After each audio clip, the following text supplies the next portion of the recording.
Well, welcome to another edition. This is African Football, TIA.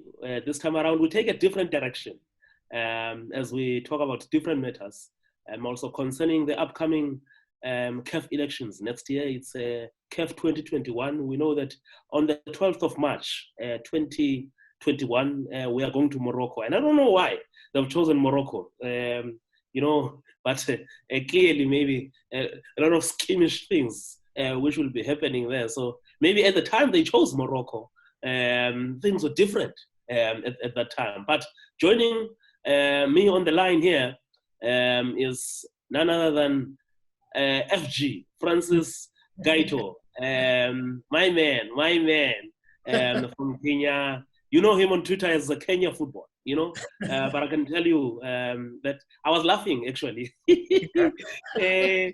One of our publications was calling him a top journalist. I don't know, journalist. No, I'm not. But there's something very interesting, which, even before we go further, that you introduced last week, and I was like, wow, you came up with something very important last week, which was the issue of Patrice Motsepe and about what was going to happen. And at the time, no one had even had a sniff of this, even us here in the country. Tell us, just before you posted that, I'm sure there would have been a lot of information that you would have come across. I think Motsepe has been in football for long. He's been touted for a transition from club to political football office for many years. So, number one, it wasn't coming as a surprise. But, we've been hearing many candidates, because everyone is looking at Zurich. Who is Zurich going to front as their preferred candidate? By now, you may have already known that Ahmad is going to be banned very soon, and speculation was rife that they are blackmailing him into not submitting his nomination papers, despite him being endorsed by a record of 46 federations. So all eyes were on Zurich for this particular move, and Motsepe's name came up.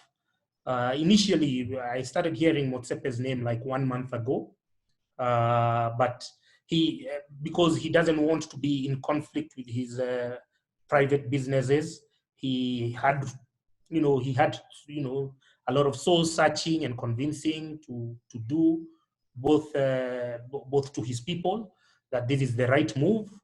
But this is a game being controlled from Zurich.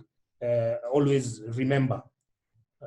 Number one is that Motsepe had been promised from Switzerland that he's going to be the only candidate, because he had given that as his preconditionality, because he didn't want to get into a muddy electoral process in between. So he had been promised by FIFA President Gianni Infantino that he will be the sole candidate. And so the scenario was that by tomorrow, Thursday, which is the deadline for submission of the nominations, there were only going to be 2 candidates. And the first one was Patrice Motsepe, and the second one was Ahmad. Now, with such a scenario, Ahmad was supposed to be banned later in the month, which would have only left Motsepe as a sole candidate without needing to campaign and, the tedious traveling around the continent. So what happened was that when the news and information leaked on Friday that he's a potential presidential frontrunner, then other plan Bs have emerged, who happen to be also, some are also controlled from Zurich, and some are controlled from individually on their own. So that was the scenario that Motsepe had initially hoped to be the sole candidate, but now he's going to face a normal political contest between themselves, and it's going to be a very interesting time. So this means the script has changed now. yes, the script has changed dramatically over the last few days.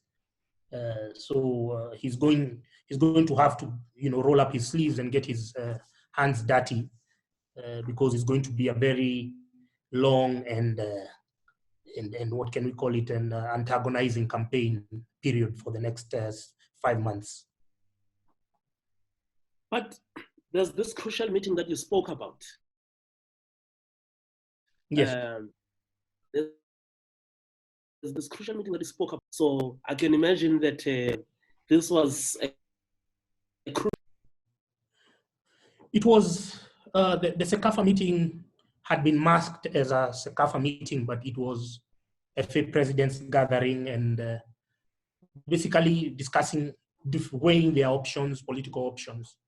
However, all of them are still taking direction from Zurich, and Zurich has leverage on very many FA presidents.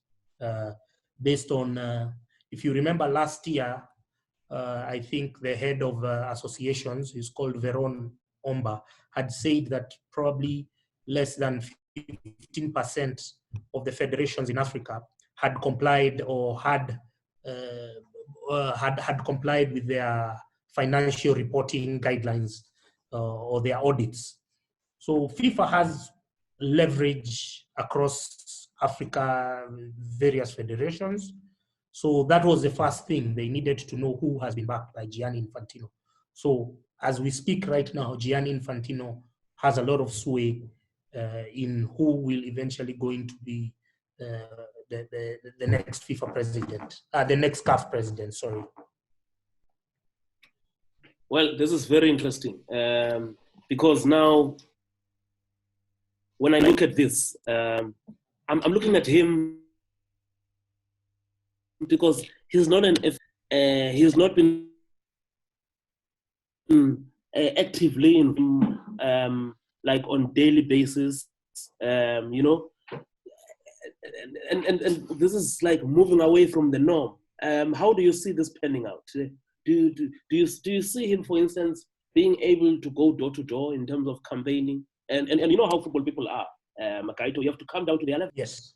As I said, Motsepe was a candidate who had been promised sole candidature. And so the people in Zurich are very smart. So they have a plan A and a plan B.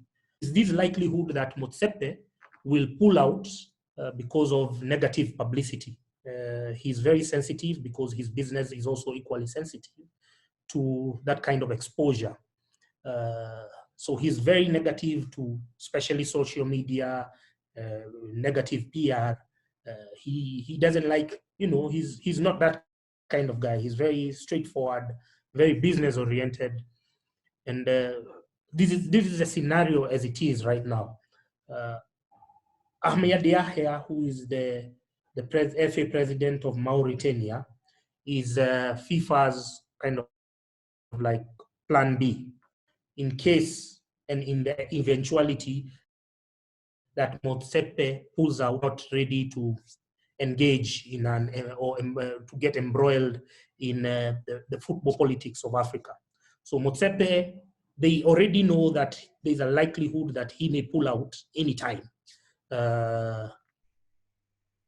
because of his other many commitments. So the plan B is Ahmed Yahya.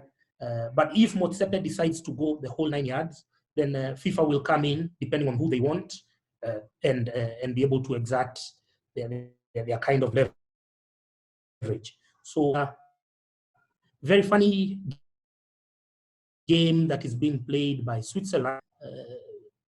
So we had initially, as of Friday, it was Motsepe. This was a sure bet for Motsepe that he's going to be the next CAF president. But on Monday, then we had this other North African candidate who is being propped also by the North African kind of like Brotherhood, who then I hear they had a Zoom call on Sunday night, and he was asked to step down by his colleagues in favor of Senegal FA president called Augustin Senghor, and he refused.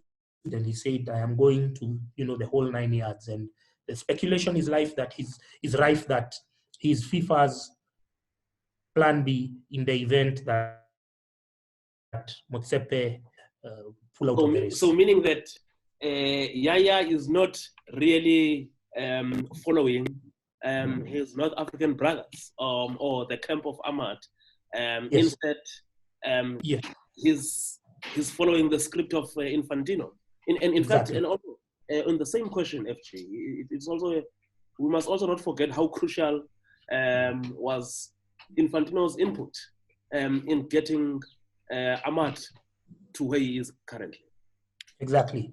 So the Yahya is a purely, what can you call it? Is a purely FIFA project.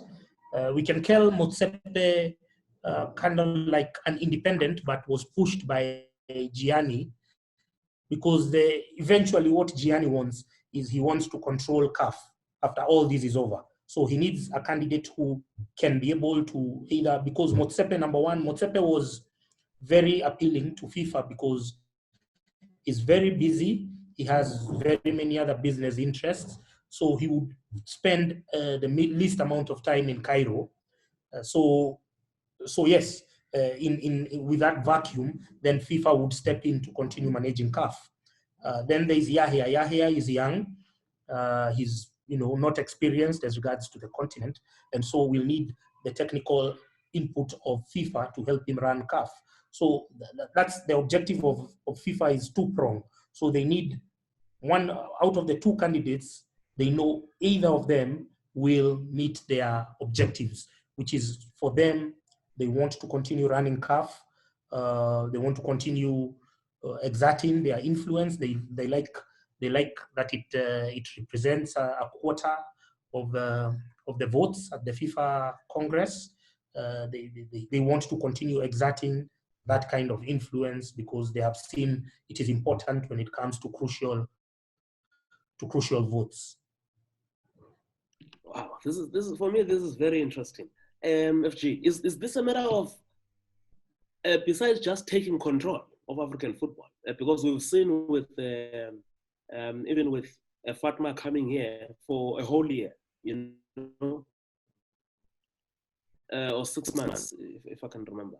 Is this a matter of FIFA saying they've had enough with FA presidents? Because they're changing the script now. And this is before I come to talk about Motsepe and Infantino, because if you remember even the video of Donald Trump, I think that's where you could see that bond between Motsepe and Infantino was getting stronger. At the time when the idea was being mooted of Fatma coming to Kenya, I remember one of the primary critics of that move was former FIFA president Sepp Blatter, and he termed it as a colonialistic move, whereby for the first time, and as you know, confederations are not members of FIFA. It's actually the federations, the FAs, who are the members of FIFA based on the statutory provisions. So it was, for them, it is a very good prospect where they are running and they're in control of finances. I think they've been here for 6 months. Fatma was here for 6 months. They've clearly seen the financial potential. They have seen that they can offload some of their labor from Zurich. I think there were a lot of people who were employed at Zurich who can be then seconded there. Colonialism is a bit heavy word. For an ardent critic, then it sounds very appealing. But for this particular one, we can just say it's in their interest in both financial and the geopolitical realm for them to be saying that they are somewhere.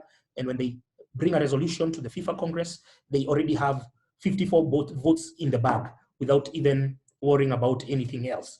So I just look at it because, they say they are no permanent friends or enemies, but they're just permanent interests. Look at it from the realm of financial and geopolitical interests. They have seen from Africa, they can be able to springboard their political agenda to very many places. So consolidating the 54 votes, having them in the bag as you're going to trade off with your other deals is, is a good package and is a good prospect for Gianni Infantino. The opportunity just presented itself, and after the 6-month trial, I think they are now ready to now properly take over CAF. What is interesting for me, I remember we were in Cairo, and the word at the time was that Pink was very disappointed with the SAFA president, Dr. Jordaan, because after he was he got to be in a position that he is in now as the third vice president, and Pinnick dropped out of the CAF presidency. But you fast track things to where they are now, and Pinnick becomes the first endorser outside of South Africa to endorse Motsepe, and you say, like you've just said now, there are no permanent enemies in football. In fact, yes. Pinnick is the most, surprising, because as of before the end of last month, he was being asked by journalists, are you still interested to be CAF president? And he was saying he's weighing his options. But what created this particular scenario is that he was invited to Zurich by Gianni Infantino. He was there, I think, last week, and he was asked to take this particular position of Motsepe. So his work is to, because he's a good mobilizer, he's good when, calling FA presidents on phone or whatever. His main work is to whip the Anglophone speaking football associations and bring them into line. But eventually that particular, what can we call it, logistical infrastructure that he's building will be inherited by Ahmad Yahya. Because remember, Motsepe had been promised, already Motsepe has been betrayed, because Motsepe had been promised that he'll be the sole candidate. Already there are all these other offshoots of Gianni Infantino who have revealed himself. So what they are doing is they are roping Pinnick in. Because they have some sort of leverage with him. They have something, because he was supposed to be CAF president. He was told to drop that ambition. And he had a good shot, actually, to be the CAF president, but he was told, drop that ambition, come, let's do campaign for Motsepe. And then you consolidate the Anglophone votes for us. And then eventually those particular Anglophone votes will be inherited by Ahmad Yahya. So, and then he accepts to be in the FIFA Council, and maybe will return to be a vice president as well. Yes. So that's the package. So you're told you'll still be in FIFA, will appoint you vice president. I think by now we have known that FIFA are very enticing and they're very forceful when they need to. So when they need to be diplomatic, they will speak to you, cordially. But also when they need to move fast, they have all the options at the table. They can ban you. They can, like now, the Ahmad is literally just on the corner. Like he's a desperate man right now. He's all his friends have left him because he knows after tomorrow, he's just counting his days in CAF because he's going to be banned, depending on, and I think he's trying to negotiate himself his way out with a light sentence, and so that he can have a football future, in years to come. So he's just there. So we've seen FIFA, when they want to be forceful, they can be forceful. They've taken a different trajectory with Pinnick. Pinnick will now consolidate the Anglophone votes on his behalf, or sub-Saharan votes on FIFA's behalf. But right now, FIFA already knows that Motsepe can, and I'm sure he's already relayed that particular concern to them, that if this becomes too tedious and too controversial, I'll have to pull out. So they already know, and they've already prepared a plan B. And so Pinnick is just the chief whip for that particular purpose. Very interesting. But now I'm also interested to see this situation, because the SAFA president is currently the third vice president, and the country can only nominate one person to serve in the executive at CAF or FIFA. So it was not thought that, because he garnered the most votes in the last election. But now with Motsepe in the picture, it also means that he can't be in that space. Which is why you need to look at it from my initial analysis, that Motsepe could be a deliberate red herring. So all of you are looking at Motsepe and what? And then everything just falls to Yahya. Danny Jordaan still gets his slot at he still gets his slot at the FIFA at the CAF Exco, and then everything falls into place. So the only person who is new to these kinds of shenanigans is Motsepe. All these guys are political animals. They can flip in a minute. Yeah, you know, they can change in a minute. So he's the only person new. In as much as he's a solid candidate, he's a sober mind, he's a sober individual, he's a wealthy individual, you know, who doesn't need this particular position. But I think majority of all these other individuals are political animals who can flip at any particular moment without any, you know, without being without any form of hesitation. What becomes of Jacques Anouma? Now, Jacques Anouma presents himself as an independent candidate who is not attached to Zurich. So my look of it is that number one, because of his age, he can't go more than one term because of age restrictions. So he can bait other younger FA presidents who have the ambition of working for CAF by telling them that, look, I cannot pass by one term, so I'm just here. Number two, if he promises to reform CAF, I can reform CAF because CAF has this kind of problem, this kind of existential crisis, then I can reform. That is his only option right now. He can sell himself as a one-term candidate.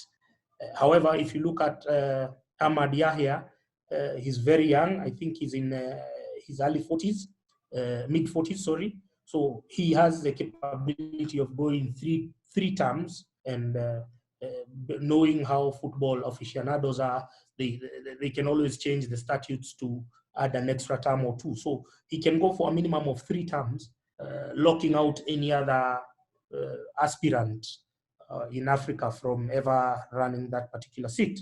So same as Motsepe. Motsepe looks like he can, you know, he can comfortably do one term. You know, he can just comfortably do one term because of the political nature of CAF. But yeah, so Jacques Anouma can only do one term. That's all we can say. And he has no option but to commit to a reform agenda, whereby he comes and you know, says that this is my objective. I'm just here to reform. I'm just here to reform CAF. Wow, very interesting. And in the long run, how do you see this panning out? As I told you, FIFA has a lot of sway in what will eventually happen, because I think they have what can we call it? They have a way. I think they were using the COVID fund as bait for the FAs, and where they, you know, there is an unsigned and unwritten agreement where they tell you that, hey, you know, we can close it up. We can close this up if you don't play ball. So it depends on how the African FA presidents what their objective is. Do they still want to continue being controlled from Zurich? Do we want to have an African agenda? Do we want to move to the next level? So it depends on the voters, and frankly speaking, I don't have faith with the African FAs. They have proven time and again that when it comes to voting, they vote with their stomachs and not with their conscience. I don't think they even take time to interrogate candidate manifestos. I don't think they take time to interpret the issues, which is the reason why within the last 3 years, CAF has not presented any audited finances, and this has gone without any question from the FIFA Congress. So I really don't have faith in the African FA presidents and what we are staring at, because we were here, we saw what happened during the 6 months that FIFA was controlling CAF, is that we lost the title sponsor, lead marketer, who was Lagardère Sports Agency. Their contract was unilaterally terminated, leaving CAF exposed. And now CAF is looking for a new sponsor without having that particular plan B. They had hoped for some Chinese partners to come on board. I think that deal fell apart. So what FIFA did, the damage they inflicted within that particular 6 months, will take a lot of time to undo, because it has left CAF in a financial hole. And now you can see there's a lot of unpredictability as regards to the tournaments, as regards to the dates. You remember even the AFCON dates were always being haphazardly postponed.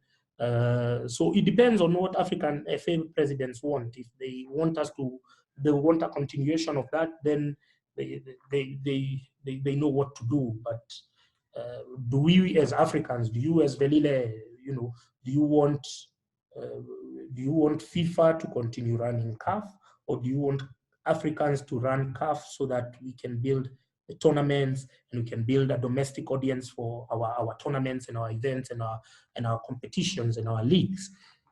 I think those are questions that FA presidents will have to ponder as we gear up to the elections in March in Morocco. Wow, thanks so much. Very interesting and insightful, FG. But for me, this is going to be very interesting because the ching ching comes from Zurich. So, and I guess it's all about the ching ching, and this is where I feel that most FAs will be looking at pleasing the master here. Yes, but anything can happen. Don't also forget that the master, who happens to be Gianni Infantino, has been staring at a domestic criminal case in Switzerland based on meetings he had with prosecutor Michael Lauber, who has since resigned in September. And an extraordinary prosecutor was appointed to investigate both Infantino and Michael Lauber. So that is still an ongoing process.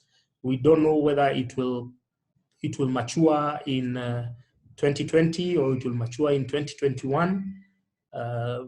But it's definitely going to happen, because I think the prosecutor was given a budget of 2 years. So he was given a budget of this year, 2020, and then of next year. So it's definitely going to happen sometime in between. So what we may be looking at a scenario where the FIFA president may not be the occupier of that seat. Should, I'm not saying I'm not saying it's a must, but should this extraordinary prosecutor, should he find criminal culpability in the informal meetings that Gianni had with Michael Lauber, that means a lot of things, a lot of dynamics will change.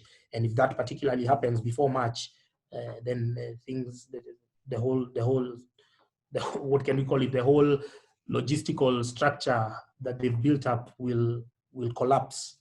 So yeah, it's an interesting time. My top journalist. Yeah. Yeah, FG. So when are we seeing you again in South Africa, man? I think now South Africa is a bit is kind of like on a wait and see. Is a wait and see. Is a wait and see scenario. We don't know whether Motsepe is a real candidate or is a Trojan horse. He doesn't even appear for his own launching of the candidate. There's not even a recorded video or something. You know what I mean? He doesn't even have the courtesy to to engage with people who are campaigning and presenting papers on his behalf. So I don't know what is happening behind the scenes, but I've just told you that there are two candidates here, and there is a likelihood of Motsepe pulling out. And if he pulls out, Ahmed Yahya is going to inherit whatever consolidation is being undertaken by PINIC. Well, thanks so much. Thanks so much, FG. Cheers. And we hope to have you once more here at the FR as we continue to grow this brand. Okay. Cheers, man. Thanks for having me. Thanks, Picho. See you, man.